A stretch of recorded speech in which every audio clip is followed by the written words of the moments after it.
So, pag adto na ko sa I do myself to submit myself sa emergency diri sa Italia, and then ila kong gi-ultrasound and then nakita nila sa imaging doon na siya cyst yun nidako. So na-refer ko nila nga to sa usa ka best hospital diri kung asa ko maoperahe. So far gipa ko akong analysis. So I have CT scan, I have MRI, and then later on guys, kinanglan jud siya operahan. Okay, the journey of the operation is really too hard. For me, para nako, dili na ko gusto mobalik pa sa sitwasyon. Okay? So ang journey is not so easy until I get 4 months ago. So nakuha na ako ang schedule for the operation. A day, i-admit ko, I pray a lot to God. You know? Because I pray for, of course, during that time, a good earthquake somewhat, no? And then knowingly, my family was there in the hard situation sa Bugo City. And then 2 days ago, I admit na ko. And then on the next day, I will be doing some surgery. Surgery is not easy, guys. Kay agwa man god, I was thinking ang cyst lang ang i-remove.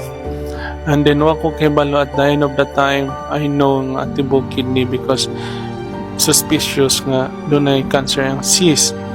So ang point man god guys, dito jud ko nagaingon nga usahay no. Ang tao bitaw kung iwingon gid ang Ginoo nga diha ra ka ko. Well, there is no such explanation about it. Pero if God gives you still another chance of life, buhion jud kaniya. The truth is guys, almost died. I almost died yun sa operation. Siguro might be loss of blood. Normally sa kidney operation is very bloody. So kung wala ko masayop, I was ila kong gikuha sa room mga around 10, and then gibutang ko sa usa ka medical care nga waiting para sa operation. So gisulod ko sa operating room around 12. So nigawas ko around 6. So more or less around 5 to 6 hours ang operation. So it takes lots of time.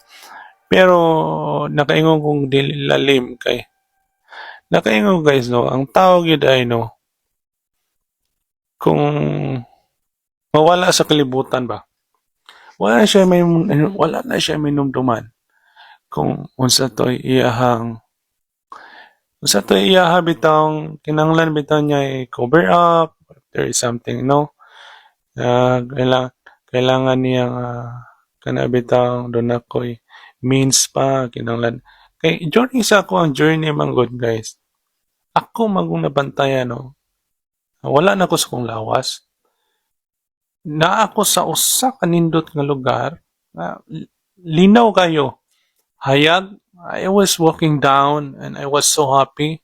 Wadyo ko makaibaw nga I was in the operating room guys. I mean, I walk away, in short, murabag ni buwag na ako espiritu sa akong lawas. No? I walk away. Kaya gitabang magugo sa doktor. Ang lagom gina akong kuko during that time. And then nangurog ko mawala daw akong nabantayan. Yung oxygen dayon ko nila o gitabang ko nila. So, and then nakamatngon lang ko guys. Pag time nga nakainumdum ko sa akong anak bitaw, that is a very powerful thing. Nga nakainumdum ko, so nibalik ko, and then mata ko sa doktor kito, tao dugay mo ko na mata, anto nakabuka gamay akong mata, gidaan ako sa recovery area. So, kurog kay kustanan, and hindi ko kasulti, kaka nga ko di ko kasulti niya. Pag uman sa recovery area, gi-obserbaran ko sa mga doktor, and I was so thankful from that hospital. So I don't know kung pwede siya mention, but nevertheless, mas may siguro hindi nila i-mention there sa video. But for all the medical teams, really so thankful for giving me another life. Nga ila kong nabuhi pa ko sa after operation. And nakauli ko sa akong balay, sa akong gipuyan in a safe manner now. Until now, I do the recovery. So 24 hours ko dito guys. For recovery, daghan kining kabit until na no, makita mo daga mga tusok diri kanasan sa kungkuan, oxygen, i-monitor tanan. I was so thankful sa part sa imong lawas, dunay kinahanglan strong imong heart, sa imong baga, ug ubang parts sa organ nimo. If they are strong and helping each other, no, para ma-revive ka to give life. So that's it. Ma-survive ka. Of course, all throughout is from the God that's giving us true life. Okay? So my advice is simple thing. When you feel something, pay attention about it. Madto mo, magpa-check mo kung unsay may tabo, unsay buhaton, no? Mga siya mga importante butang guys because you can never turn back pag naana ka sa sitwasyon. Because that one is either to decide, either to remove or not to remove and to sustain yourself or how to regain everything na imong mga bitaw. Health is very wealth. I consider myself. So ningon ko, ang ako ang maging kong video to give awareness to everybody. If we're doon na mo mamatugan sa inyong kidney because these two major organs, ito ka manis lang kabuk importante gini. If one of this fails, or either two, I don't know guys, unsaon pa ang imong buhaton, but I just wish and hope that everybody with this video will enlighten themselves, and then aware, and then try to do the checkups. Very important, and not to lose hope. Just keep your very strong faith in God. He will guide you all the way. Shara may good if you are given another chance of life or not, because every major operation there is something to cost, either your life or either to sustain your life. Thank you so much. I'll see you again next time.